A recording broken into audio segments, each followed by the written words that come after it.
There are some characters that stay with you long after the film ends, not because they were loved, but because they were wronged. And for me, that's Veronica from Cocktail. She was wild, confident, independent, and somehow that automatically meant she didn't deserve love. 1.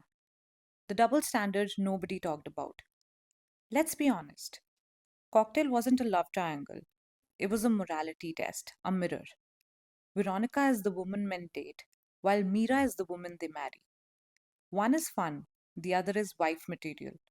And what's worse, the movie reinforces that idea without even batting an eye. Veronica gives love, loyalty, and vulnerability, but the narrative punishes her for not fitting into the sanskari box. She's loud, she drinks, she parties, so obviously she can't be the one, right? 2. The woman who loved too honestly.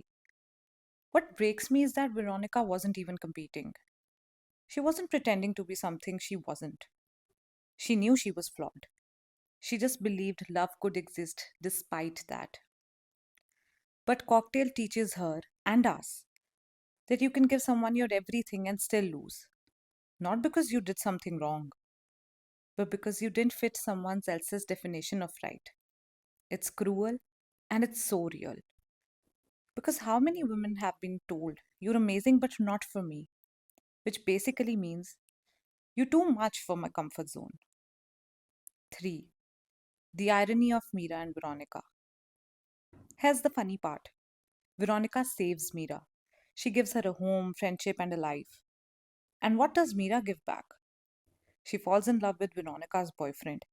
And instead of outrage, the film frames it as destiny. Veronica ends up alone while the ideal woman gets the man and the moral high ground. It's unfair and screams hypocrisy. 4. The real message we should have got. What Cocktail could have said was powerful: that women like Veronica are not broken, they're brave.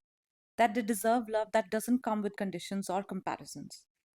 But instead, it wrapped everything neatly in a good girl wins card, as if being self assured and vulnerable disqualifies you from being loved. Veronica was the girl who deserved more. She was never the villain. She was just the only one honest enough to live without a mask. And maybe that's why her story hurt. Because deep down, every woman who's ever been too much knows exactly how it feels to not be chosen. So, yeah, Cocktail sold itself as a modern story about love, but it quietly reminded us of something ancient: that society still fears women who live unapologetically. And Veronica? Well, she absolutely didn't need saving. She just needed someone who'd see her beyond the noise. So, if this video resonated with you, don't forget to subscribe and let me know in the comments below about what you think.